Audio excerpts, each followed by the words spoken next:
Voilà, alors ce qui n'a pas pu être fait à l'intérieur va être fait maintenant, c'est-à-dire que les conformateurs de retournement ont pu être faits côté coque, mais côté pont on ne pouvait pas parce que, encore une fois, c'était trop haut, on n'avait pas la hauteur dans le hangar. Donc là, on est obligé de faire le complément vite fait contreplaqué qui manque pour faire les conformateurs. Les ajuster, bon, ça avait été préparé un peu avant, on connaissait les formes, mais voilà, et on les met en place en raccord avec ceux qui sont déjà sur la coque. Le but étant de créer en gros deux cercles dans lesquels le bateau va rouler sans à-coups. Et ces cercles-là sont repris sur la structure du bateau, c'est-à-dire qu'on ne risque pas de déformer la coque à un endroit. Il faut absolument que ce soit en vis-à-vis des cloisons principales.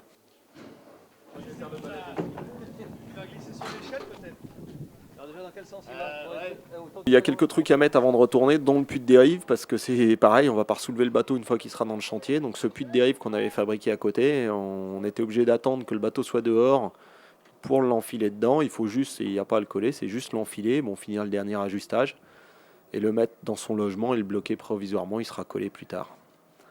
Donc là, bah, le trou est fait, mais comme d'hab, il y a toujours un petit peu, une petite surépaisseur par ici, un petit truc, un petit coup de meuleuse, et voilà. Mais globalement, ça rentre quand même.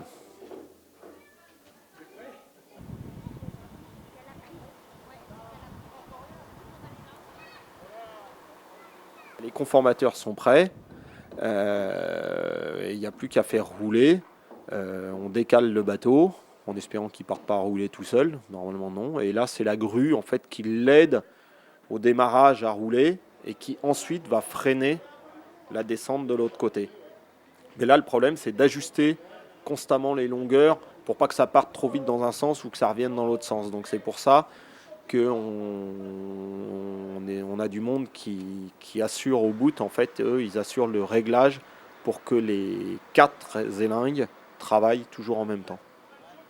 Cette opération-là m'impressionnait pas plus que ça. J'avais déjà retourné des bateaux de cette taille-là, enfin en l'occurrence le 60 pieds, de la même façon. Bon, même si celui-là est plus lourd, il peut pas arriver grand-chose, hein. Tout ce qui peut arriver, c'est que le bateau roule un peu trop vite ou roule pas assez vite. Donc voilà, mais on risque pas d'abîmer grand-chose. C'était bien moins problématique de faire rouler le bateau pour le retourner que de le sortir du hangar à l'envers. Et d'ailleurs, ça va plus vite. Et voilà, les conformateurs, ils souffrent un peu parce que, encore une fois, on n'a pas un sol parfait et qu'en plus, les conformateurs côté pont n'ont pas été stratifiés. Et dans l'ensemble, ils ont très bien fait leur fonction. Bah là, en fait, on prend notre temps pour le faire rouler. Et là, maintenant, il travaille plus que sur deux alingues et c'est son poids qui le fait continuer à rouler. Donc la grue n'est juste là que pour freiner.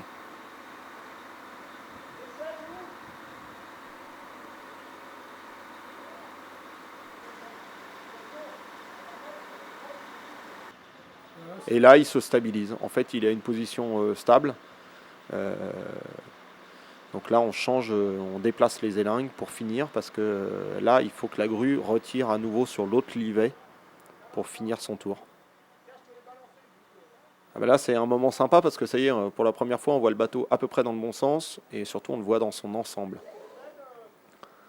Chose que là, jusque-là, on n'avait pas bien vu avec du recul, quoi. Je l'ai découvert, comme tout le monde, personne n'avait réellement vu ses formes avec un peu de recul. Et oui, la satisfaction est là. C'est un bateau qui semble esthétique déjà, malgré sa taille et son volume. Il a quand même des lignes d'eau et une ligne générale qui est sympa.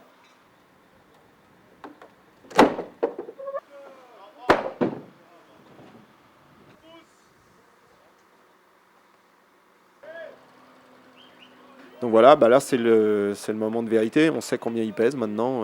Verdict, c'est 9 tonnes 8. Donc c'est bien, on avait dit entre 10 et 11. Ouais, bon, c'était une estimation pas hyper précise, mais par rapport aux matériaux mis dedans. Donc ça confirme qu'on est dans les clous. Voilà, on le voit pour la première fois dans son ensemble. Puis bah maintenant, il faut glisser le chariot en dessous pour le re-rentrer.